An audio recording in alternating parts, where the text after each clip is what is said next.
don't see Jackie on the call yet.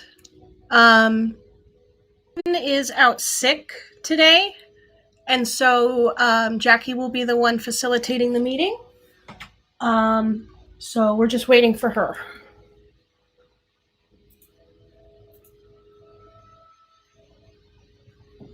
Veronica, did we figure out who 162 is? They're unmuted. I don't know. It's me. This is Carla. Oh, it's Carla. Okay, sorry. Yeah, Thank you, Carla.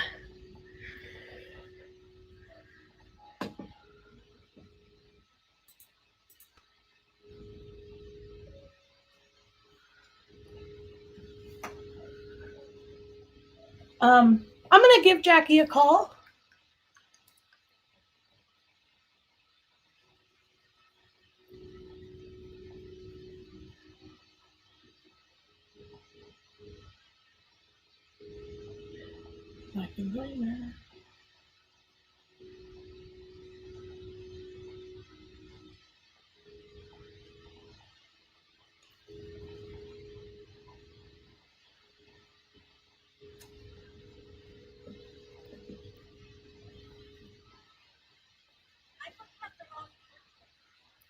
Okay.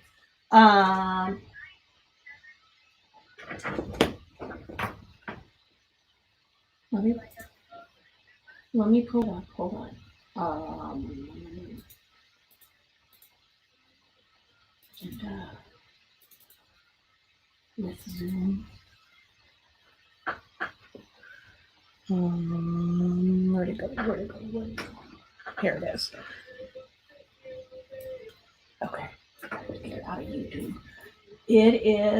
The code is 987-3496-3323.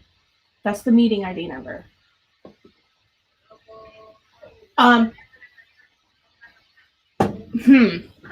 Because you're not, so hang up and do it again.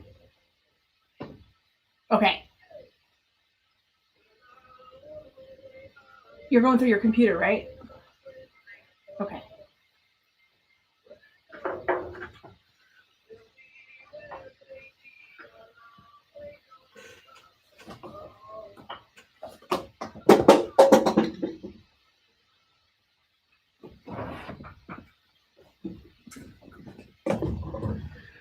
How's it going?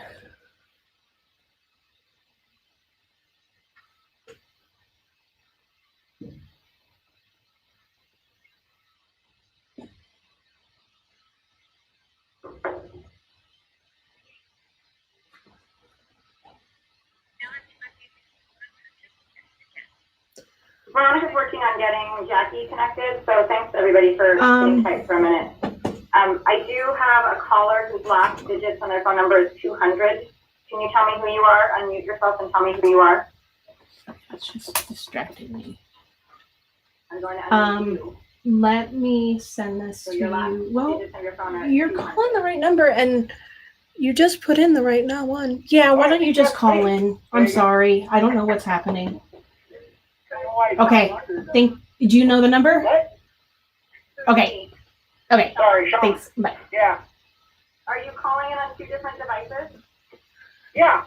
Because my computer won't work with Zoom. All I can do is log in on that way. So you know I'm here. Okay. I'm going to rename you. No, don't do that. Well, I have to. You tell me you're talking.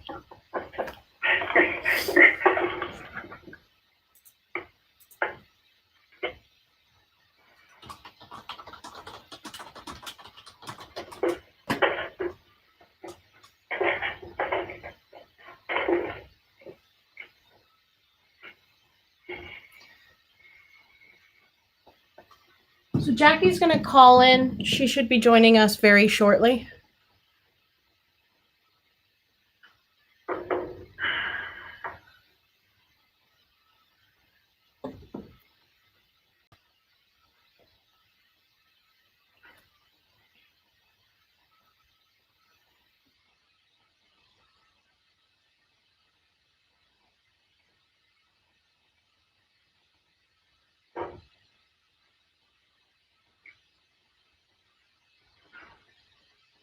Veronica, this is Megan. We're all here. So are you still working with Jackie? Jackie hung up and said that she was going to call in. Okay.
Hello?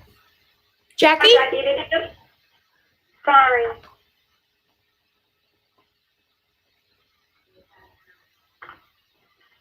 So where are we? We have not started yet. Oh, okay. But everyone is here. All board member, we haven't done a roll count, but we've established all the persons that are here. We're live to YouTube. We don't have anybody on the public call line. And we're ready to go whenever you are. Okay. Okay. You're going to have to be my eyes for some reason. It didn't work. Okay, you can go to the YouTube if you need to see what we're seeing. Well, I think I better get us going first before I get around anymore.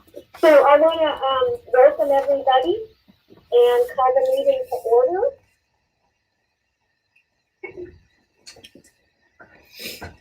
Do we need to do a roll call here, Veronica? Yes, please, Megan. Okay, if everyone can unmute their phones, and I'm going to call your name and then tell me whether you're here or not, because then I kind of can see it, but we're going to do it the right way. So this would be the time to unmute your phone. Dan McIntyre is absent. He is sorry, but he's not able to make it. Lisa Judd, here. Diana Clark, appears to be absent. Judy Albert, appears to be absent. Grace Keeler, here. Sonia Levacho, here. Wynn Novotny, appears to be absent. Karen Lovato, here. Amanda Archer, here. Jackie Williams, here. Carla Harris, here. Sean Taser, here. Linda Sophie, here. Hugh B. Antnoy, appears not to be here. Lindsay Spencer, appears not to be here. Sage Wolf, here. Live Post, here. And Veronica Wilson. Here. Okay, we have a quorum. Thank you. For the Mendocino County Homeless Services, you're welcome public comment on non-agendized items. You said we didn't have any? Correct. I have the public access line for the ACT Team's conference line, and I'm the only member in the call, and all I hear is hold music. So we're good so far. And I believe in our last meeting that was interrupted, we approved the minutes from February, isn't that right? That is correct. Okay. So we get to go to the hot topic. Yes, ma'am. Okay. So this is not just an opportunity to review and approve the strategic planning committee's draft strategic plan. I feel like it should be a celebration. This is an enormous collaborative effort, and lots of folks have devoted a great deal of time and energy to bringing us to the place we are. So I'm very pleased with where we are, and acknowledge in all documents like this that this is the creation stage, and there will be edits and changes as we move forward. But we need to pause for a moment and acknowledge the work that went into it, and show appreciation. Also, Megan, are you going to lead in a discussion or opportunities for the board members to ask questions, or am I going to do that? I was hoping you would, but if you want me to fill in, I can. Okay, carry on.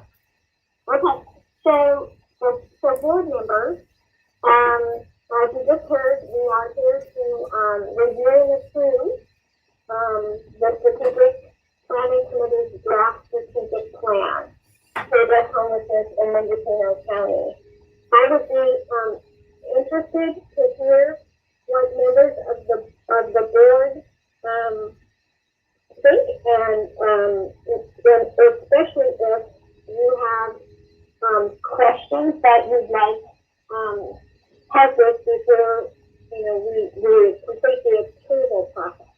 I'd like to remind everybody that group efforts like this is really difficult to wordsmith in a group, and so what we're really asking the board members to do is, are there critical things we omitted or misrepresented, or is there confusing content or something that's unclear to you? That's what we should put our emphasis today. So I would appreciate hearing from members of the board. I have a comment. I wanted to know, I noticed that there was medical necessities in utilization usually has to come with like incarceration or for the mental health crisis utilization. Is there a way for like someone to have a medical equal weight without having to be like incarcerated to score enough points, and whether that's something that we consider?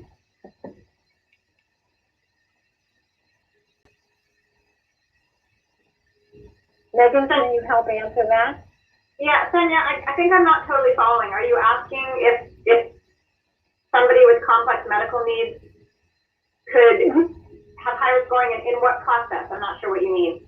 I think like when you have like a mental health crisis, and I'm not totally in tune with the protocol, but I thought once you get like a higher risk point, you had to like be like go into the emergency room or utilize one of the high cost services. Higher risk points for what? I'm still not clear. Sonia, do you mean the VIs for that? Yes. The vulnerability assessment? So this is Veronica. That kind of detailed information would be included in the coordinated entry policies and procedures, which is really important, but that's given to the coordinated entry discharge planning committee to be in charge of. I know that there are ongoing revisions to that, but the strategic plan wouldn't necessarily include that level of programmatic or individual level of service. This is more how do we strategically use the resources we have. So really good, important point that you make, but I don't think it would necessarily live in the strategic plan. But it sounds like something we may want to put on our parking lot for a future meeting. Yes. Go through the, okay. Will do. Thank you, Sonia. Anybody else?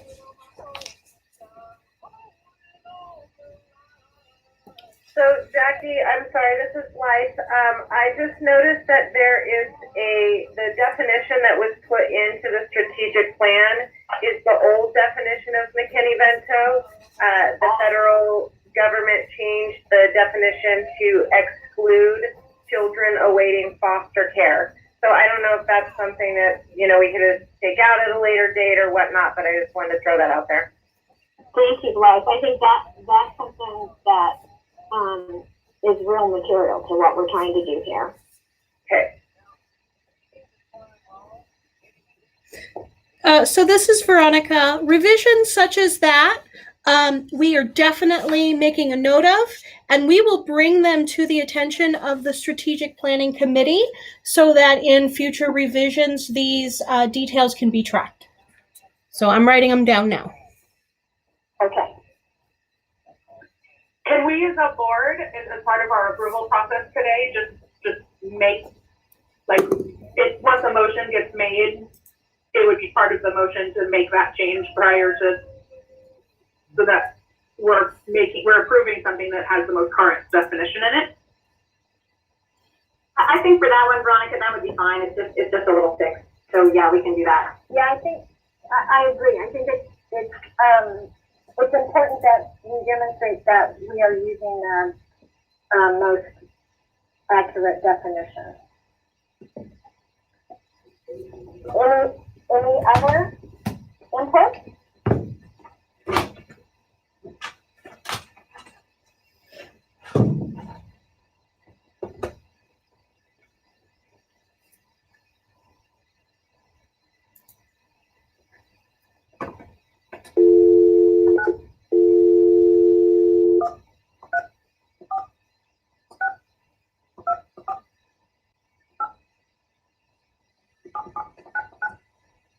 Sorry, guys. I Welcome to Zoom. accidentally hung Enter up. your meeting Hold on. ID followed by pound.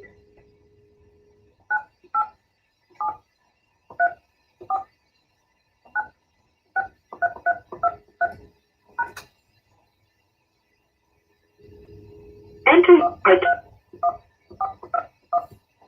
You are in the meeting now. There are more than 20 participants in the meeting. It's on the post that you can see with any comments about it?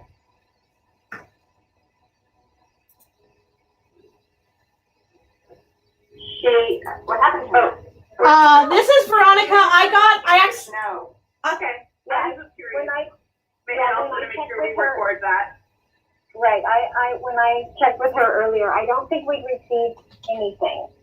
Okay. I think in the Because I know future it's gonna be. Go ahead. Oh, I know that was a concern around, there was a question about how was the public included, so I think we're gonna want to make sure it's in our minute, right? That, Right, oh, that they had a test, there was they had an an opportunity. opportunity. Good point. Okay. So our Facebook post reached 16 people. There's 2 So, likes and with no that, comments. Acknowledgement, is there a member of the board that would like? Okay. But Open up the public comment. there is no one on the public comment line. So I think we're good. But I wanted that in the recording. Okay. Yeah, good. Jackie, should I carry on with the vote then? Yeah, good. Jackie, should I carry on with the vote then? Please. Okay.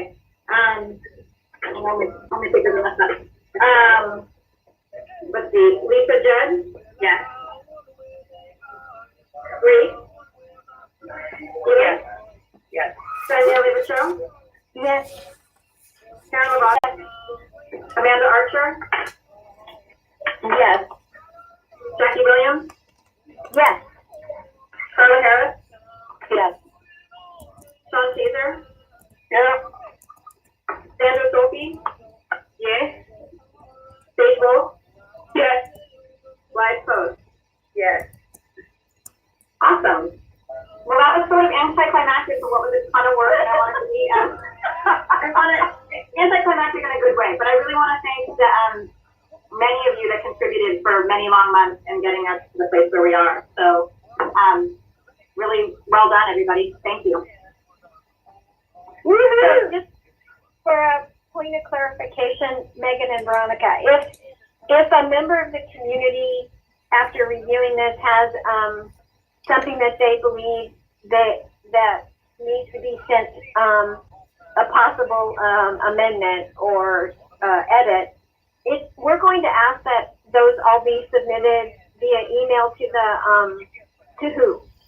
I mean, what should our protocol here be? Veronica, do you want to answer that, or do you want me to? I'm thinking because this came up before, I have no problem collecting the feedback at this point on behalf of this board. But when it comes to ongoing, I don't know if I'm necessarily the right person to receive that. I wonder if it might be the Strategic Planning Committee chair, who at this point would be Dan, who's not here to speak up for himself. That, I'm sure Dan would be fine with that too. I just think we should anticipate the issue that Sage mentioned. There could be somebody that, has something that they're anxious to share, or move forward. And I think it really helps the committee and honors their time if we ask people to put that information in writing. Okay, why don't we just somebody to send it? Why don't we just move forward with me as the recipient? Okay. And then if the Strategic Planning Committee wants to tighten that up, they can at a later date. Let's do that. Okay. So board members, if you do hear, because I don't want, during this time where meetings are difficult to do, I don't want people to feel they've been excluded. If you hear people that have input for us, please encourage them to send it to Veronica. Okay. And assure them it will go to the committee. And Shannon has her hand up. She'd like to speak. I'm going to unmute you, Shannon. Thank you. I was actually co-host of the Strategic Planning Committee. So, like Megan said, this is a little anticlimactic, but it's fantastic.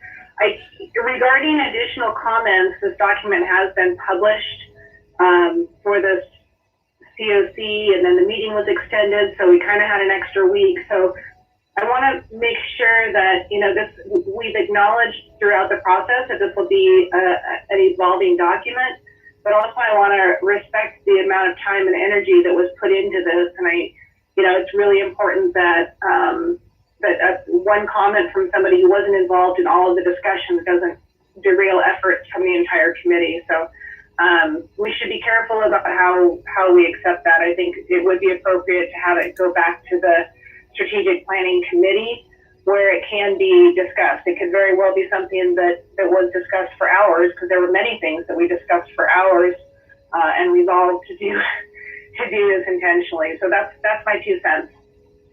No, Shannon, I think that is exactly where Dan's coming from too. Dan and I talked about this because, again, the people may read the document and want to add something that you guys have deliberately omitted and have a real good reason for it. So I think that's why all we're asking is for a point that people could send that input to. It's not a promise of it being included. Okay. So the other possible action is there was a discussion, and because I wasn't a part of this, Megan, I'm going to ask you to jump in so I don't misrepresent it. But there was a discussion about obtaining strategic plan endorsement from other local jurisdictions and entities. Yes. Does somebody want to pick that one up and communicate to the board what the thoughts are behind it? I can do that. So actually within strategic plan on item 3.1.4, what you just approved, one of the action steps is to seek endorsement of the strategic plan from entities within various jurisdictions. So by going out to the jurisdictions and seeking their endorsement or adoption, we would be actually moving forward on implementing our strategic plan. The vision was that this document should not, in an ideal world, this would not be the COC's COC strategic plan, but it would be the whole county strategic plan.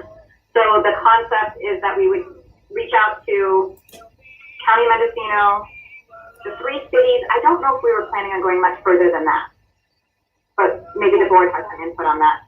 And seeking their endorsement or adoption, whatever language they would want to use, of the strategic plan so that they can adopt it as their own as well.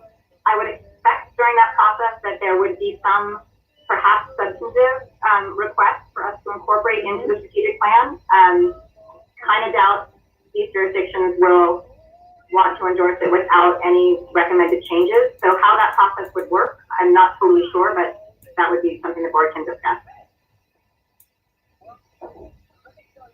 And I believe, so just in terms of a timeline, I believe that the county board of supervisors are we're somewhat anxiously awaiting the opportunity to adopt the strategic plan. So I know that they are definitely hoping that we will send it to them for their review and potential adoption, like now, in the next month. we need a motion? I think if that's our intention and we're going to take the action steps that we just talked about, I think that would be good. Cool. So I so move to direct Megan, would a direction help? Maybe it's a direction that we're moving to do, like a direction to. Yeah, I think you would be directing Veronica and I to schedule this, with the co-chairs before local jurisdiction. Or you could direct the committee. Sure, great. Yeah. Okay, I would move to direct the strategic planning committee to approach the jurisdictions of Mendocino County, the 3 main cities, and any other appropriate jurisdiction for, I guess, buy-in and adoption of the strategic plan to address homelessness. Yeah. We're looking for their endorsement. Good job. Is there a second? Sorry, Jackie, that's your job. No, that's okay. I second. This is Sonia. So, in terms of this process, can I ask a question? I'm trying to figure out how to be efficient, but also make sure we get all the input we need.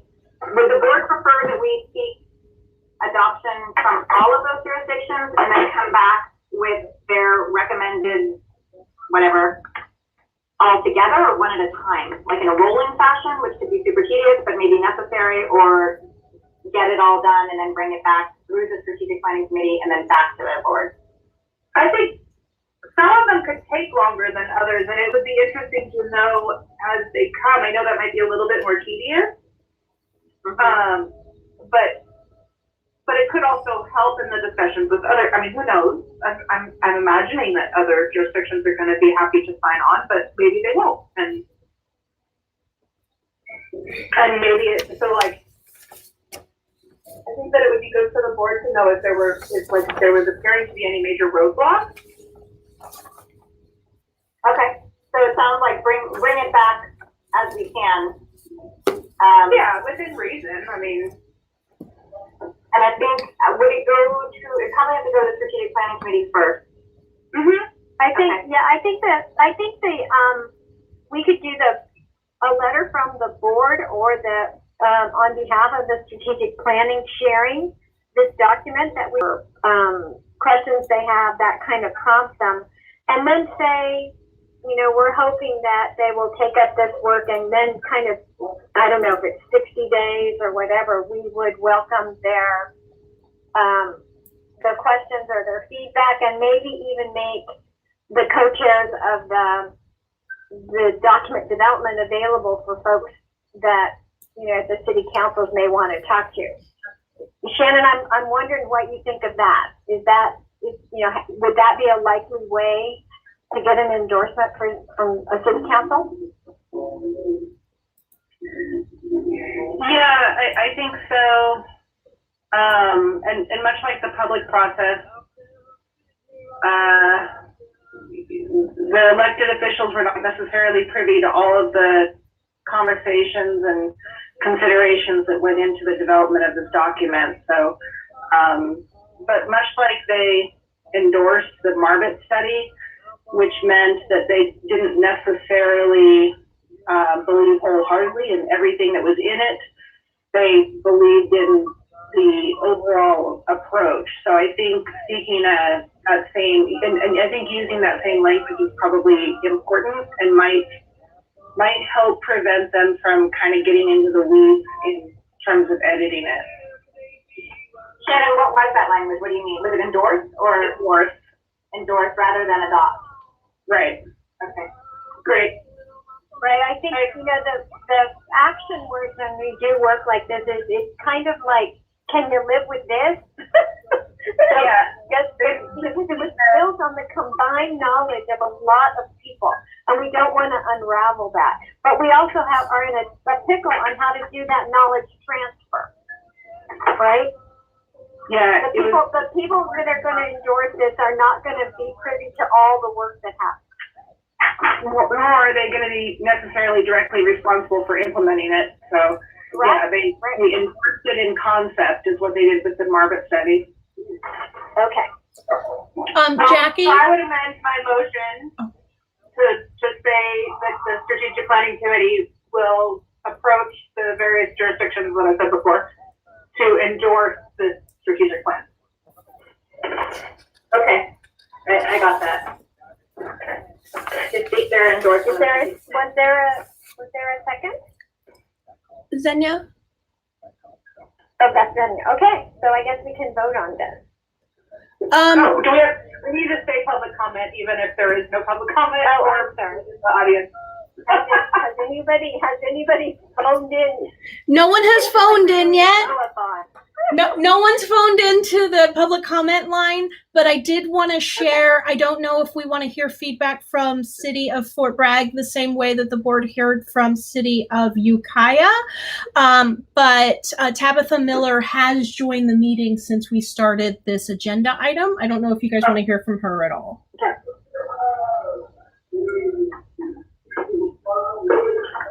Well, I think we should, There's a bunch of banging. yeah, I think we should continue and complete the vote on this. But Tabitha knows that we're always open to, her guidance on how to connect with Fort Bragg. Perfect. So it's really pretty simple, and I would follow Shannon on this, because when our city council endorsed the partner report, there was quite a bit of discussion about the fact that they didn't necessarily do every aspect of every piece. Recommendations, but I think the same approach can be taken, and getting that enforcement is a lot easier than a physical adoption. Thank you.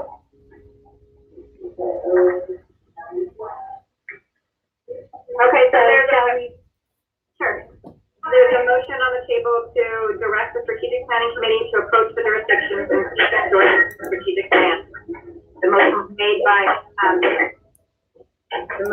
by Sage and seconded by Senya. And I'm going to do a roll call vote, so if you could unmute your phone. Here we go. Lisa Jen? Yes. Judy Albert? Hi, Judy. Okay, I can't hear you, but I just saw you wave, so I'm going to say yes. Yes. Okay, thanks. Grace Sealer? Yes. Senya? Yes. Sharon Lovato? Yes. Amanda Archer? Yes. Jackie Williams? Yes.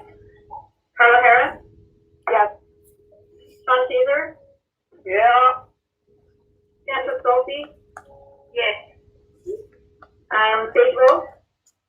Yes. Yes. And Black Post? Yes. Motion carries. Yay!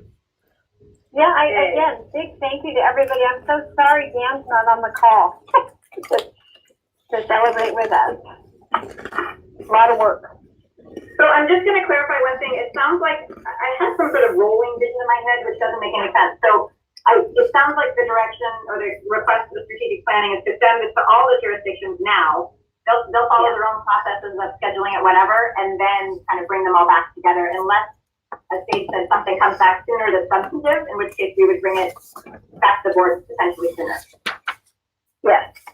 I think that logistically, I think that's easier to execute. And then it doesn't look like we're treating them differently. Okay, thank you. Mm-hmm.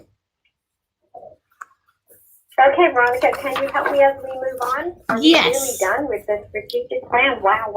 Yes, we have completed the agenda items under board protocols and governance, which were both related to the strategic plan.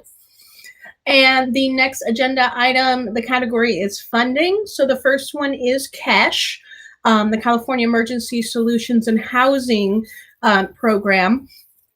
And I wanted to give an opportunity to any of our current CASH recipient agencies. We have, I believe, a total of 6, because last time, whenever this board met, you guys had given the option for them to be able to utilize their funding for COVID-19 if necessary. So I just kind of wanted to give space for the board if they wanted to ask questions of those grant subrecipients, or if those subrecipients had anything to share. It's in your board packet. The 1, 2, 3, 4, 5 contractors for CASH. So that is the Community Development Commission, Redwood Community Services, Mendocino Coast Hospitality Center, Ford Street Project, and the City of Fort Bragg. If any of those sub-recipients want to speak up about COVID-19 and CASH, this would be the time. I guess that I will. This is Sage. I'll even turn my video on because it's kind of fun because sometimes you've seen RCS has a cash contract for doing it both goes towards rapid rehousing and housing navigation services connected to that rapid rehousing, and our other really focused on helping people get connected and sustain permanent housing. And then we also have some funds in there to help with shelter operations that are going towards funding a couple staff positions and some of the shelter operations costs. And then there's a small amount of money in there that is for homelessness prevention. And we've looked at our both our budget for operating the shelter, operating the program in general, including our rapid rehousing program and homelessness prevention. And we will have we put together two budgets, one that is just this kind of March, April, May, June, and what are anticipated costs associated for those 4 months. And then we're going to be looking at kind of the financial impacts of COVID-19 on our ongoing operation budget here. And so there is a need to make up a gap for funding to keep the shelter and day center running. But our goal right now is to not have to reallocate any of our rapid rehousing dollars that we have that support permanent housing or homelessness prevention dollars that support keeping people in housing. If we want to look at our other funding sources that we have and any potential that are coming down those lines to see if we can support our operations here without having to decrease or take away from any of the funds that we have that can support permanent housing. Mainly because my goal is not like, don't want people from our shelter exiting to the street, would love to be able to support as many people as possible with continuing their housing search and finding and stabilizing in housing rather than pull those funds to support temporary shelter. So that's my only update. Thank you, Sage. Are there any other cash recipient agencies that would like to give an update or anything? You don't have to. It's just if you were thinking about cash and COVID-19, be a good update. So basically, we had a discussion with Veronica and Dan and a few others, and we were talking about the fact that we have the only homeless prevention specialist. And so, we were definitely open to any kind of possibility that we see this as more of a need due to COVID-19. I think on the other side of this, a lot of folks are going to be looking at losing their house, right? So they haven't necessarily paid rent, they're not being evicted now, but they might be later. So we're just looking at all the different avenues that particular specialist, CDC will be able to help. So that's kind of our update with our cash. Any others? Thank you.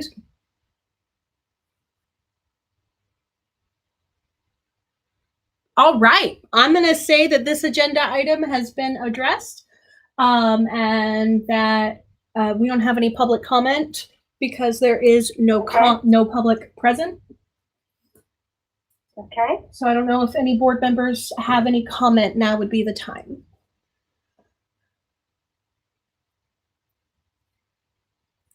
Okay, Jackie, I think we're finished. Okay. You want me to go ahead and move on with the next one, or do you want? Okay. Let's talk about ESG. Okay. I got them backwards in the packet, so my apologies. Oh, okay. Let me get to the right page so I can direct the board where to go. My apologies. Oh, okay. Let me get to the right page so I can direct the board where to go. Starting on page 50 of your packet. You see what the allowable ESG amounts are. At a previous meeting, Sage had brought up that for the ESG balance of state or BOS, ESG rapid rehousing, they say you can use any, the state HCD says that we should use anywhere from 40 to 50% for rapid rehousing. On July 16th, 2018, this board, actually the full membership approved 50% for rapid rehousing set aside. So I wanted to give that update. The current 2020 ESG balance of state, both competitive and non-competitive NOFAs are available. So that's been released. And I have explored the 2019 documents that were used. I used the timeline that was there to create a template. And that was about a week before COVID-19 hit. So we were all ready to go. And then we had this pandemic happen. And this board and the members that would need to be involved in this process really haven't had the time to dedicate to it. So as such, I think it was March 20th, I submitted an email to HCD regarding asking for an extension for the 2020 ESG NOFA timeline. So I did hear back from them. They said that they wanted to clarify what my request was, and we should hear back by May 1st, later this week, about the extensions. I'm pretty certain we're going to get it. But I wanted to make this board aware of what was going on and also present to you the two timelines that would be potential. One for if our extension is denied and we have to submit it by the timeline, the due date of May 28th. That's the first one. And then there's a second one that if we're given the extended time, it would go through to June 30th. So I haven't heard back, but that's why there are two timelines presented to this board. And those are pages like 49 and 50. And then also Appendix A from the packet shows you how much Mendocino County will be allocated for the 2020 ESG contract year. So, Veronica, the recommended action that you need from the board today is... I don't. This is the state. We're at their mercy, but I'm hoping that they'll honor their timeline of May 1st, at least notifying us if we get if they're going to extend our deadline or not.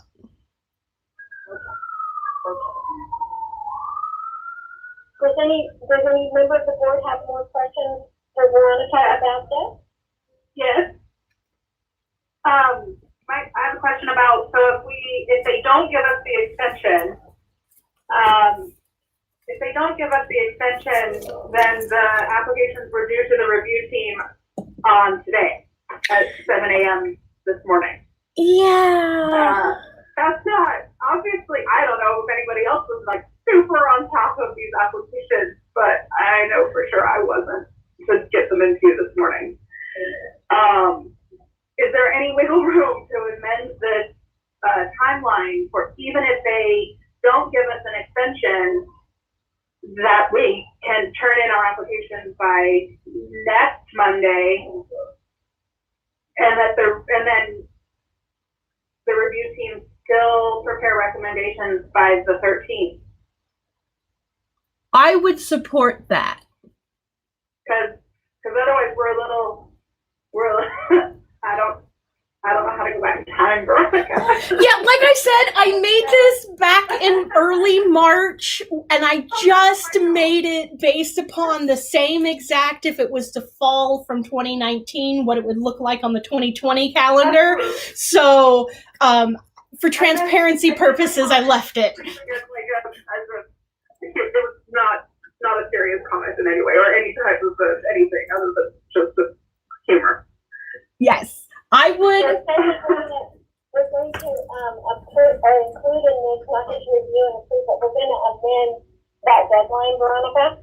Yes, we would change it from the 27th to May 4th. Okay.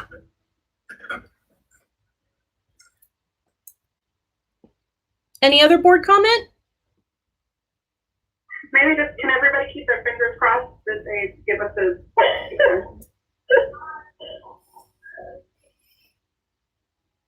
Okay, would somebody like to make a motion?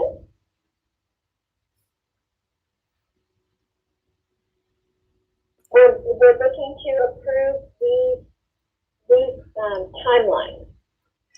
And preferably, motions would not be made by our current ESG recipient agencies, which are RCS and MCHC. So if other board members could please step up, that would be appreciated.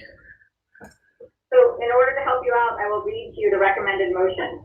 The motion would be to approve both timelines for ESG grants with a change of deadline from April 27th to May 4th for the earlier timeline. Would somebody like to make that motion? I'll make a motion. Bennett making the motion. Is there a second? I will second it. Okay. Thank you. Is that Blythe? Yes. Okay. So let's vote. Okay. I'm going to read voting again. All right. Lisa Jen. Yes. Sorry. Okay. So now would be the time for everyone to take themselves off mute. Judy Albert? Yes. Grace Taylor? Yes. Sonia Levicho? Yes. Shannon Lovato? Yes. Amanda Archer? Yes. Jackie Williams? Yes. Carla Harris? Yes. Sean Shazer? Yeah. Sandra Sophie? Yes. Sage Wolf? Yes. Blythe Post? Yes. Excellent voting, everybody. Thank you. Okay, the next agenda item is also under funding for the Homeless Emergency Aid Program. This agenda item was requested by Sarah and Tabitha. With no further ado, going to go ahead and turn it over to the City of Fort Bragg.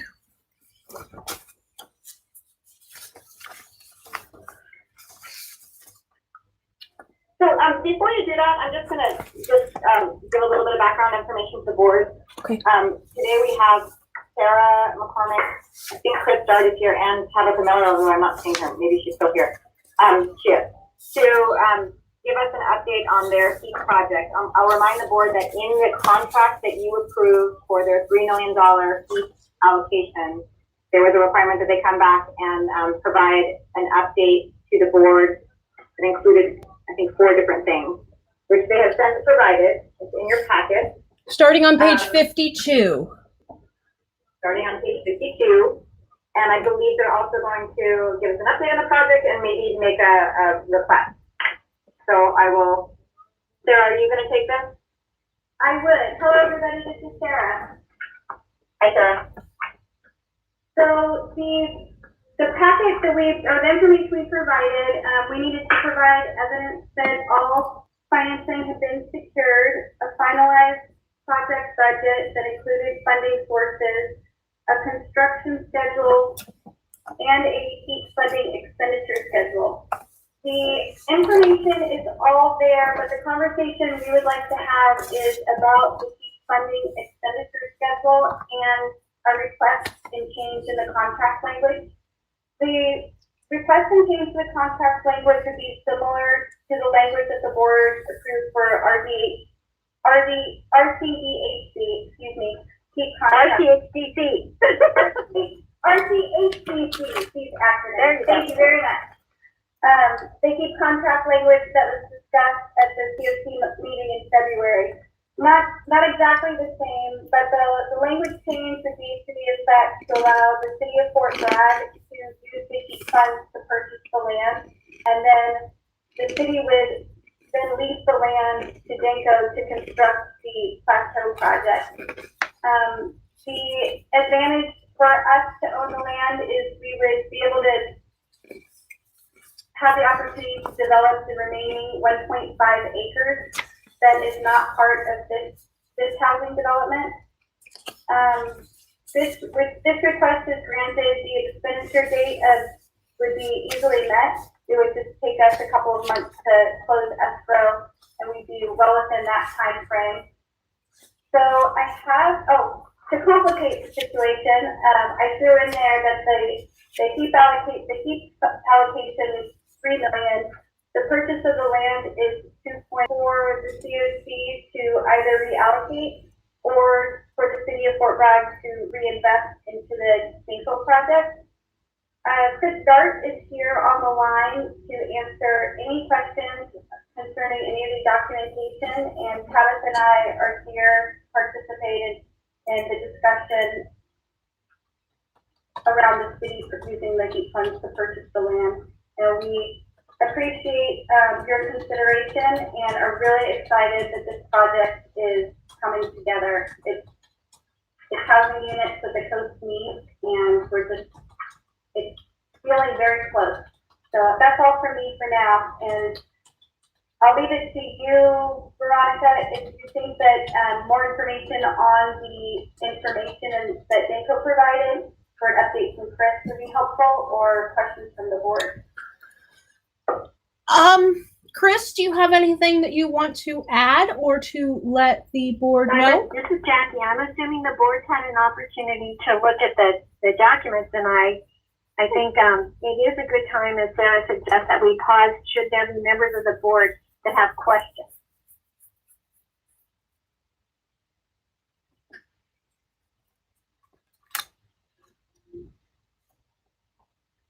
Well, in the absence of questions from the board, I'd just like to remind the board what was originally approved.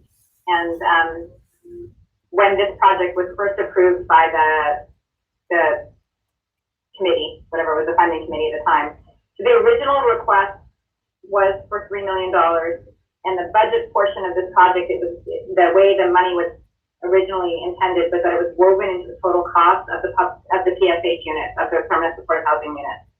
So it was, the funding was included 50% of the land of the permanent supportive housing units, and mostly 50% of all of the costs of those permanent supportive housing units only. So what it appears to me that the city of Fort Bragg is asking to do is just change the funding flow towards this project. But the project itself is probably identical to what was originally proposed. It does seem to me that the timeline has changed a little bit from what the original application was, which I think is pretty important. So I want to remind everybody that if these funds are not completely spent by June 2021, the state will take them back, and I believe that actually will happen in our current climate. So that does add a layer of Can I ask a clarifying question on what Megan just said? Sure. Yeah.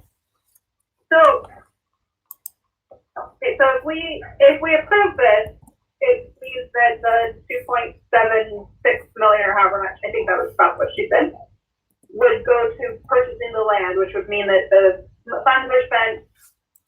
There's not a risk of just because the houses aren't, or the apartments aren't finished, and so that portion of the project doesn't have to be complete by June 2021. It's just the expenditure of the funds, correct? Correct. just want to make sure I'm capturing that. And my recommendation is, should the board want to go forward with this change and allow the budget and funding flow to change to only purchase the land, my recommendation is that the contract language should remain largely the same, because it really holds City of Fort Bragg accountable to actually building the unit. So I don't want to change the contract to like just buy land.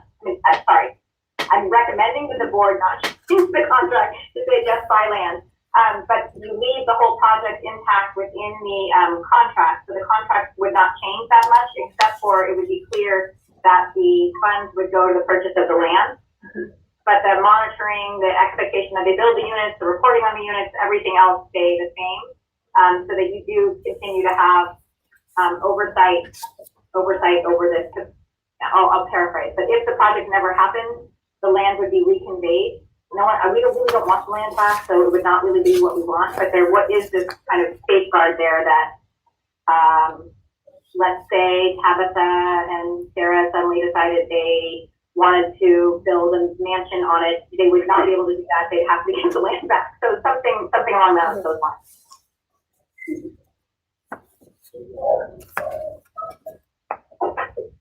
I agree with Megan. I think we need to reflect the original award, just because, I just remind everybody, this is taxpayer money, and so we're kind of held to a higher standard. So the other suggestion I would make to the board to consider is probably many of you feel in the same boat that Veronica and I do, and Jackie. Doing land deals is not something that the COC board typically does. This has been a little bit certainly been outside of my comfort area in developing contract language. So we've relied on an outside legal counsel to look at these contracts before they're approved ultimately by the COC and the Board of Supervisors. And in this case, I would also recommend that you consider asking the City of Fort Bragg within their full allocation to have an outside review look at this project. An independent review, look at this project, make sure it makes sense to them, make sure it's structured in a way that protects all parties before you approve the change in how the funding is structured. So that could be an option you could consider.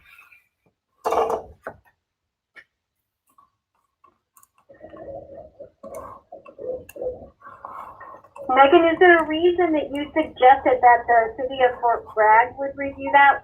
Couldn't the COC board hire a consultant to look at it as well? Well, I actually did mean the COC would hire a consultant, but we would use if the consultant needed to be paid, and this is probably like a couple $1,000s, they would use their allocation to pay for it. So my thought was the City of Fort Bragg, with the COC's approval, would identify an outside consultant, look at this project, and then, logistically for me, I was trying to figure out how do we pay a contractor, blah, blah, blah. It would be easier if it just came out of that fund, especially since they seem to have enough. Right. I agree with you. And I know Dan and I had discussed that Dan's organization, as has 4th Street, used a gentleman from Sonoma County who has done these kind of reviews I think even helped Redwood one time. He's a really good second set of eyes for these kinds of things. So I think that's, for those of us on the board that, construction's not a part of your toolkit, that might give us all more assurance that we're making the right decision. So, Megan, are you thinking today we could take action in that we could, listen to members of the board, see how they're feeling, and perhaps add a stipulation that, the COC board would like a consultant to review the whole thing, just because this is a little more complicated than we normally do? Yeah, Jackie, that is what I was recommending. I was thinking the motion to be along the lines of, I'm just thinking, let me think for a second. Direct staff to return to the COC with an amended contract that would alter the funding mechanism to allow the City of Fort Bragg to purchase the land, contingent upon a favorable review from an outside consultant approved by both the COC and the city. Right. And that the project continues to meet its original, intention. Yeah. And so Yeah, that, I think, go ahead. and if we did that, Veronica and I would attempt to get that review done, the contract amended language, and then bring it back to the COC. If the dollar amount is not exceeding 3 million, which it wouldn't be, it's possible it wouldn't have to go back to the Board of Supervisors. I'm not sure. I'd have to look through that process again and see whether the original contract allowed for changes without going back to the Board of Supervisors. Just going through this additional process of the outside consultant and contract language coming back to the COC significantly impact Fort Bregg's timeline? Not if it's something that can be turned around in a month or so, because, and I won't speak for Chris Stark, but I'm pretty sure he's still moving forward with the project and all of the funding pieces. The one thing I would say, and we're open to all of those requirements, we would probably want a little bit of change in the timeline for actually getting the units built, because it might be a little bit more than June of 2021, but we could certainly, we have no problem committing to the project, with no problem committing to it as a step forth, and it's what we want also. So yeah, we're good with all of that. We just would want to make sure we had a little bit more flexibility in actually getting the units. This is Sarah. Question for clarification on that. If the contract language was amended to alter the financing mechanism and the city was to move forward with purchasing the land, would the funds be considered expended at the time that escrow closed? Yeah, I think so. Okay. So in that scenario, we would meet that June 2021 deadline.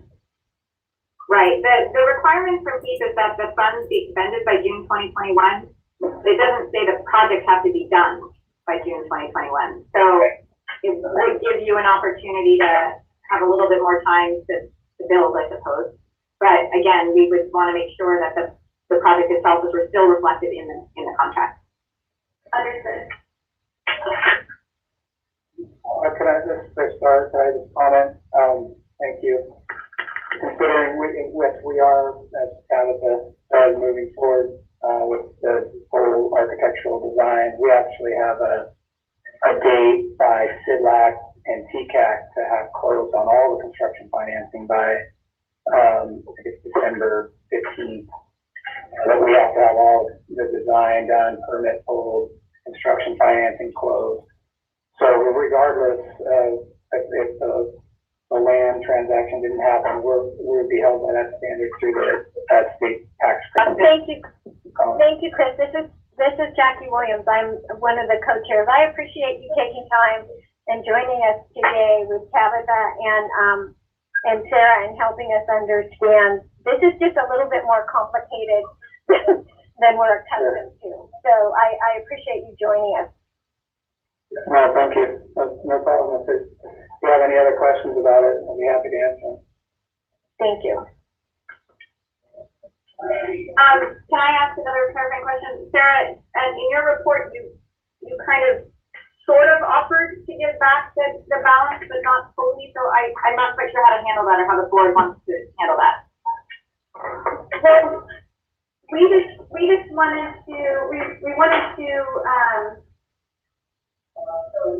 wanted to ask for the board to make this consideration to reallocate to use these funds differently just for the purchase of the land, and knowing that the land costs less than the PEEP funds requested, that question of where that remaining $240,000 goes, the city can easily reinvest that money right back into this Stanko project, but the COC could also choose to utilize those funds in a different way if there was another project that was ready that I just wanted to be transparent, give the offer. It may or may not make sense for the COC to divvy it up. I'm not really sure.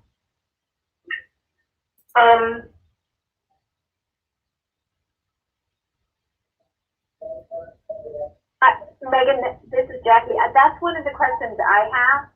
And I think we do need to consult on that one. Consult who?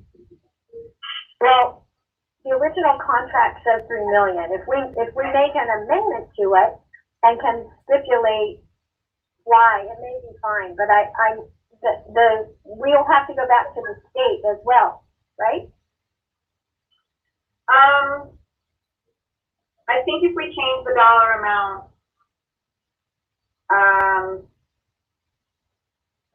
I'd have to do something with the state. I'm not sure if I have to get their approval, but I'd have to. Okay, just a notification might be fine. Yeah.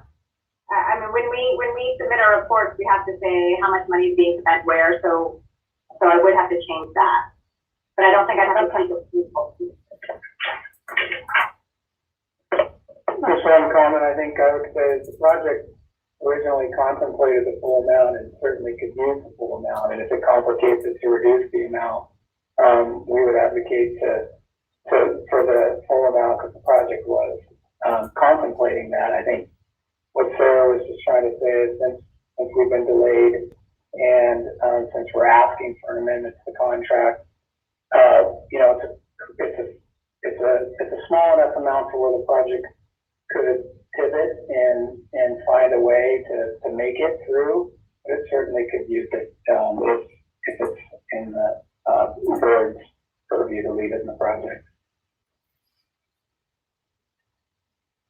So Megan, are you feeling like we need an answer to this before we take action?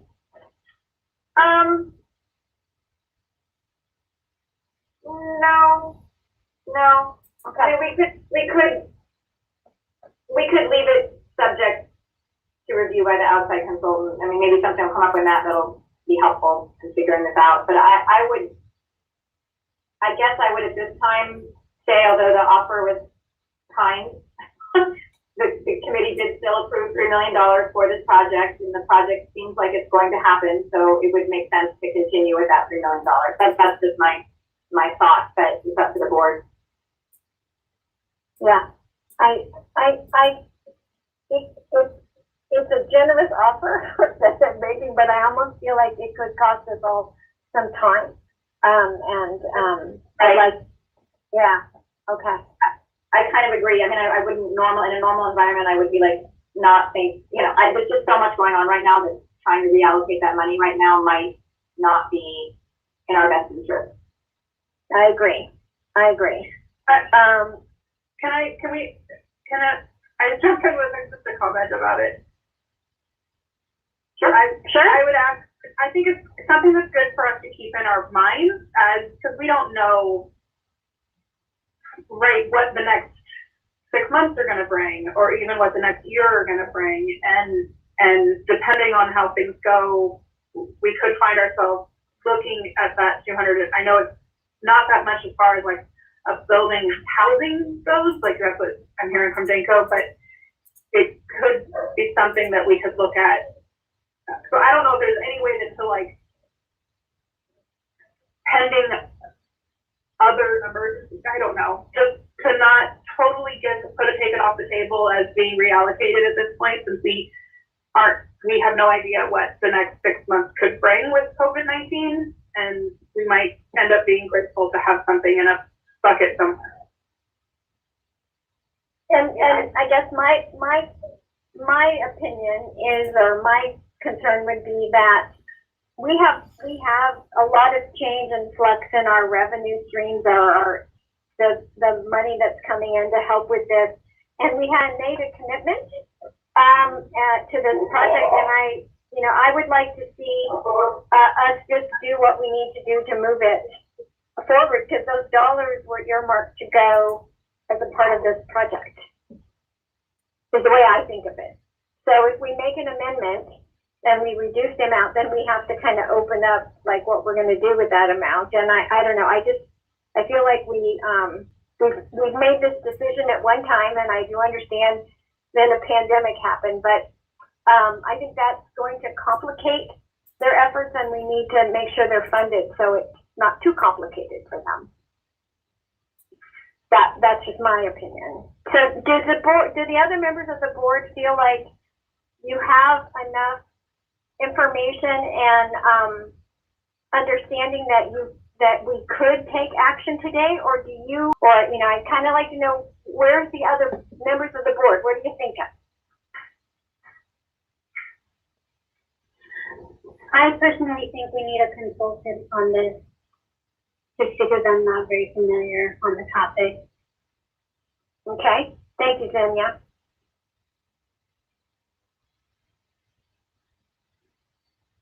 Anybody else have some constructive input? And I think I would agree with that, with Zenia, in having the outside consultant, except for the fact that that would hold up the project in any way, because we're already so far behind in allocating that and then being able to utilize it. So that would be my only concern, but I feel like it is outside of just our board making that recommendation on its own. Yeah, I agree with that. Absolutely. Another more knowledgeable opinion would be appreciated, but not if it's going to dramatically impact the project. I asked Sarah and Kristen, what is your escrow timeline right now? I think, so is the consultant that you would be working with would be consulting you on how to reallocate it to the land transaction? Is that what the consultant's role would be? Probably not exactly. So the county already has an outside legal counsel that does that part, and we went through that with the RCHCC contractor, the whole deed signing and a bunch of stuff that we weren't expecting. But so I think we understand how to do the land transaction, or we would have the consultants do that. We have the legal expertise to do that. The outside consultant would just be like looking at this project: is it viable? Does it make sense to buy the land? That kind of thing. And not that we don't trust you, we just don't know anything about this. So that's been our challenge all along. Sure.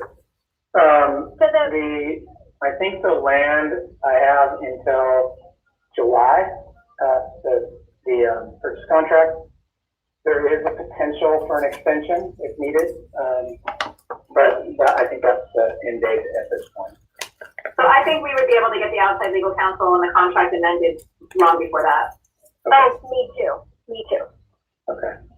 But the end date, like I said, is the whole project transaction with construction loan closing, which would be when the tax credits are syndicated, the construction lender comes in, and the remaining financing comes together.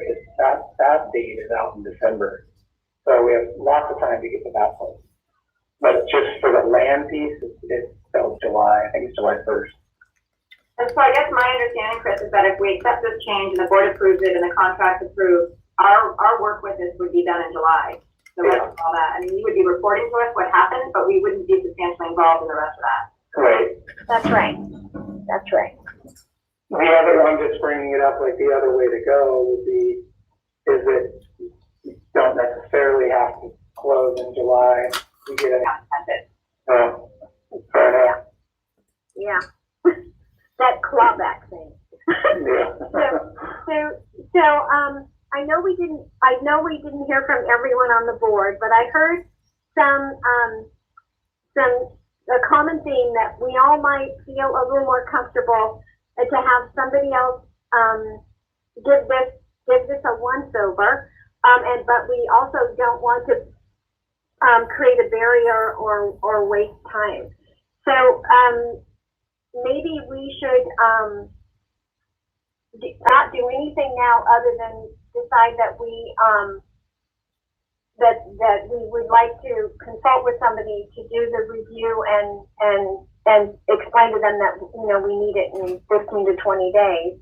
Then share that information broadly with the board and then take action.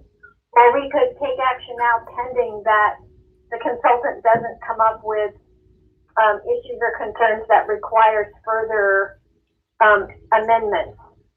You know what I'm saying?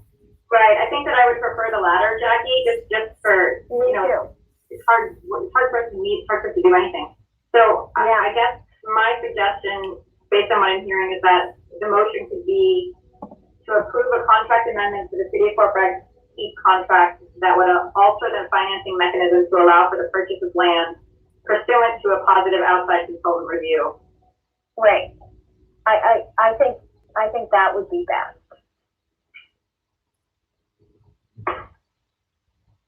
Is there any board member feeling like they'd like to make that motion? I move to make the motion that Megan had just spoke to. Thank you, Zenia. Do we have a second? Blythe seconds it. Thank you, Blythe. And I guess we should do the vote. We have no public comment, no public present. Atta girl, Veronica. Thank you. Yep. So, and just to be super clear, I'm going to read the motion again. The motion was to approve an amendment to the City of Fort Bragg Keep contract that would alter the financing mechanism to allow for the purchase of the land pursuant to a positive outside consultant review. Perfect. I might slightly fix it up a little bit, but that's the motion.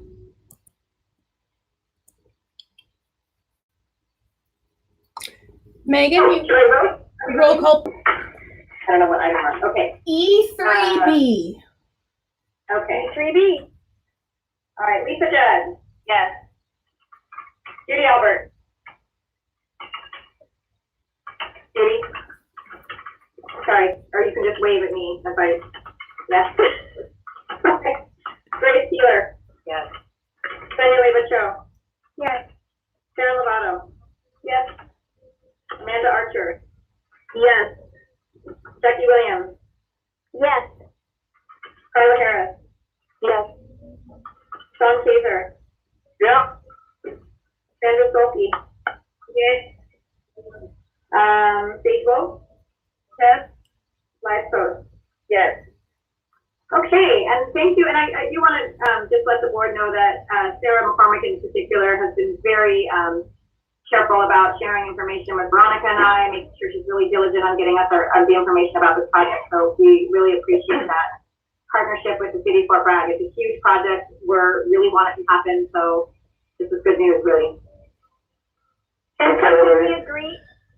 Can we agree to, Megan, that once we meet with the consultant that we work back with, is Sarah the point person or Tabitha or both? Or This is Sarah. I can be the point person and share perfect with Tabitha. Okay, perfect. Okay. Thank you.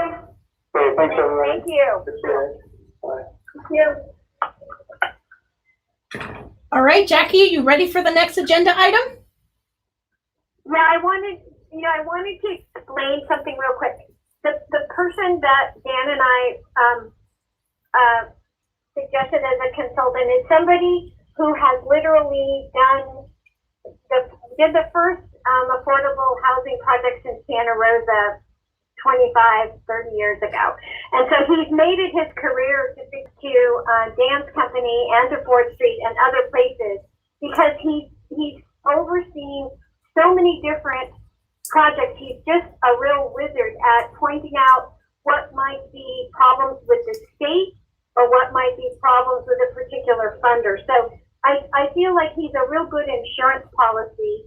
And he also is somebody who makes himself, he understands the time sensitivity of these decisions. So I think I'm pleased that you opted to go that route. I think we'll all sleep a little better on this decision we're making. Okay, Veronica, now where are we going? There's Okay. no update. Right. So the next few just keep you guys in the loop about everything that's going on.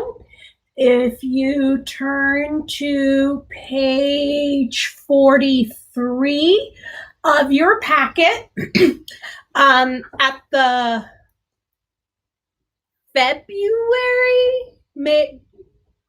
the February meeting was whenever a final report was given about how much money is being applied for, and there was an update regarding the county amount.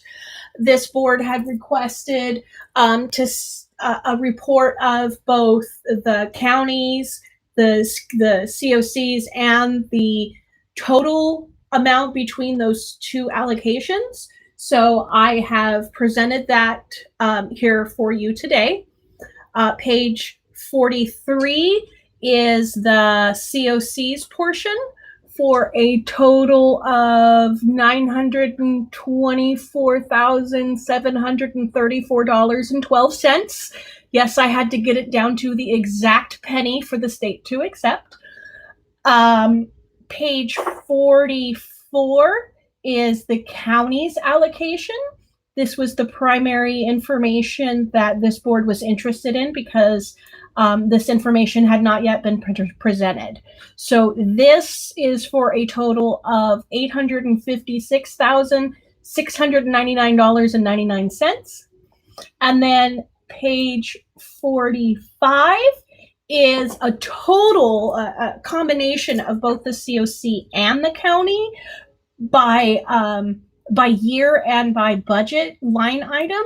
So between the two projects, it's a total, well, I guess two allocations. It's $1,716,702.72 to be spent over the course of 5 years between 2020 and 2025.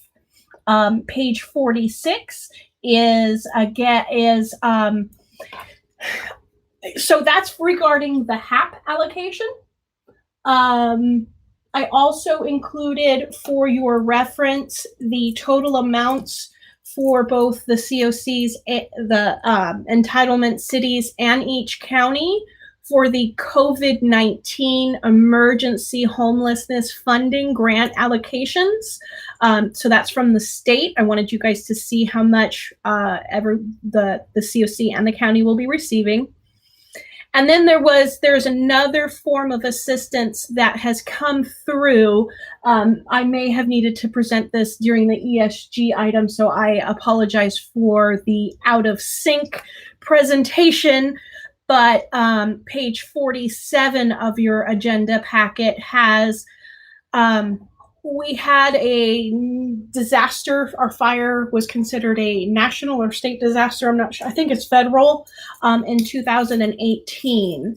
And the federal, I think it's it's federal funds. So the federal government gave to HCD funding for the balance of state counties that were I don't know if it's COCs. It is COCs. The COCs that were impacted by a wildfire during the 2017 and 2018 years.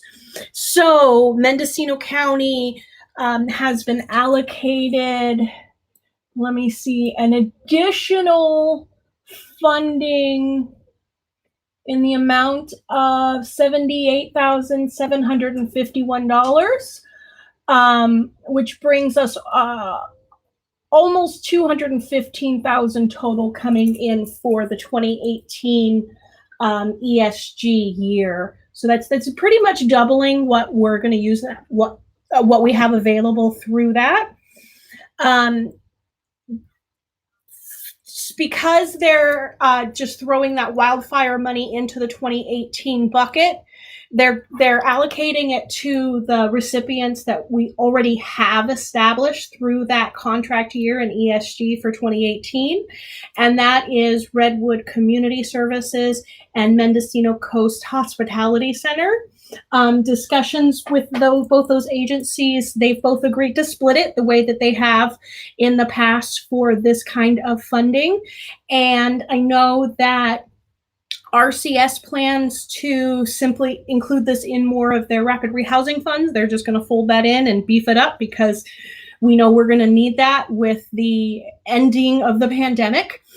And I haven't heard back from Mendocino Coast Hospitality Center yet, but I anticipate knowing in the future how they plan to.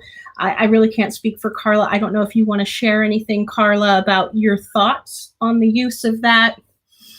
Yes, I do, Veronica. We would be putting that into rapid rehousing. There's going to be a need. I mean, there already is. Perfect. So that would be, yeah, thank you. Yeah, so we've pretty much doubled our 2018 rapid rehousing funding through ESG. So that is terrific news. And there's only one other source of potential funding that I didn't include on here that the COC would want to be aware of, and that is the ESG funds that's coming through the Federal CARES Act, the coronavirus. I couldn't even tell you what the acronym is, but HCD has posted their consolidated plan updates on how they're going to allocate that money. They haven't approved the final allocations yet. When they have, I will report it out to this board. And that is my report for HAP. Does the board have any questions?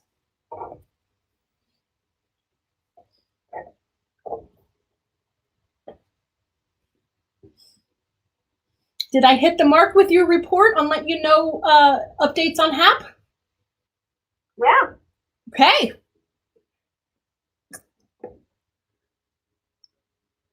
I don't see anybody talking or hands up. Oh, Grace got.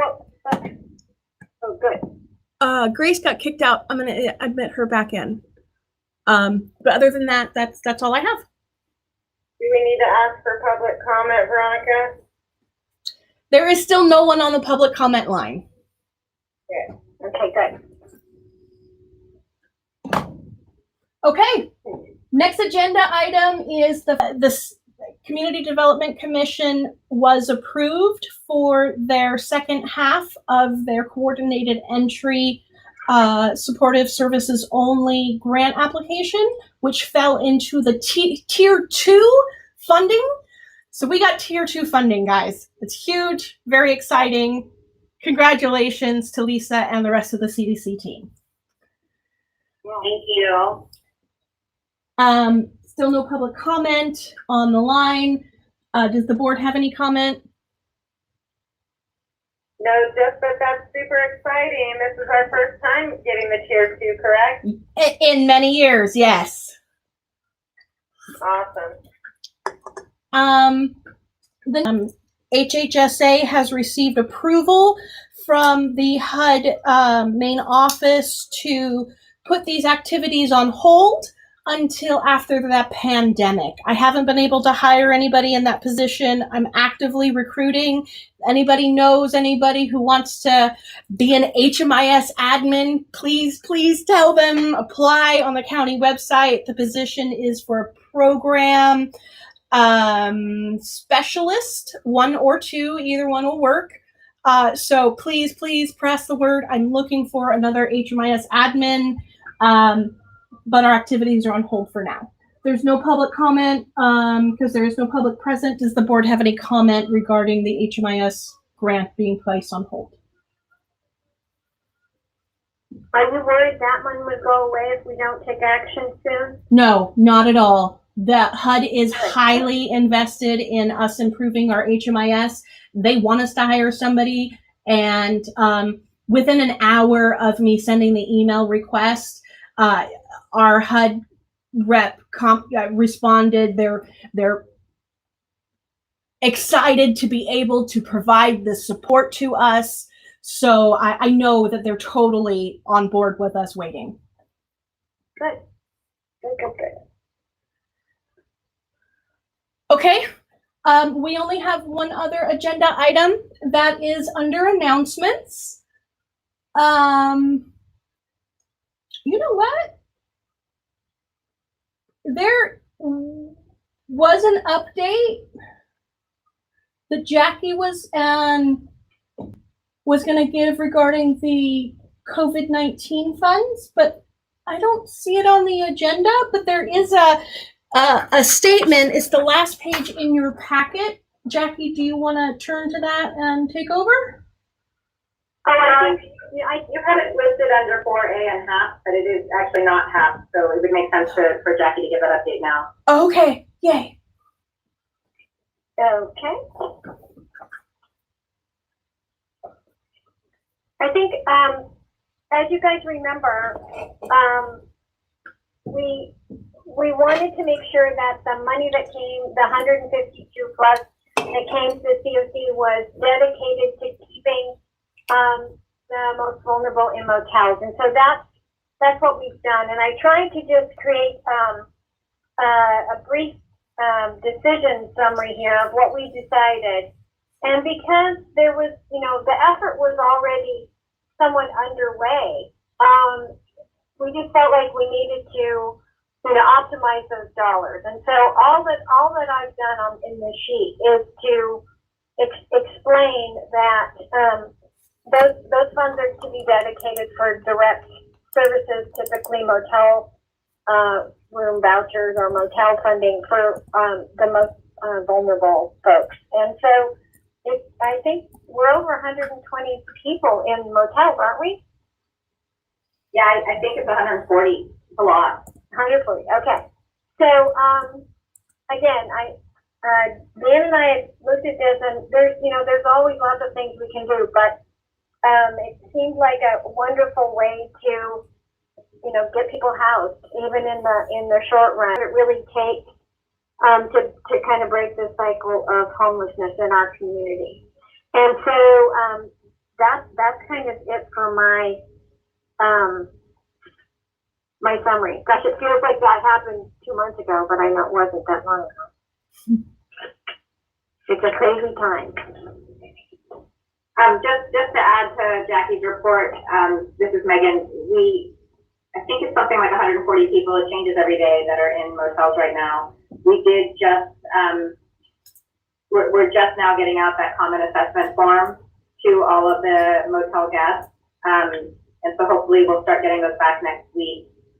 And the cost, this program is super costly. It's going to be $270,000 at least. That's just to May 1st. So I think, and again, FEMA will reimburse 75% of that, but the COC's commitment to helping fund the county portion of that expense is really important. It's not cheap program to run, but I still continue to think it was the right thing to do. So we should really be proud of ourselves for making it happen. I agree. Wanted to share that Mendocino County was the first non-entitlement jurisdiction in the nation to be approved and be receiving HUD technical assistance, specifically for the COVID-19 response. We had our first call with ICF. We're able to work with the same TA provider that we have through our HMIS capacity building grant. So we've pretty much just put that work on hold with him and picked up COVID-19. We had our first call on April 15th, and pretty much what we've done so far is everything he's provided is in support of what we've already done. A lot of it would, we've already done a lot of the stuff that he has been able to give us. So we're looking at kind of diving in deeper a little bit with him on it. And that's all I have. Does anyone else have any announcements?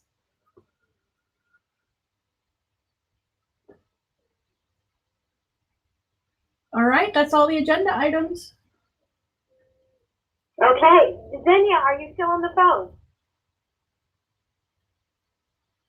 I thought Zinnia may want to announce that there's a new executive director or CEO at the clinic that started a week or so, a guy named Scott McFarland. So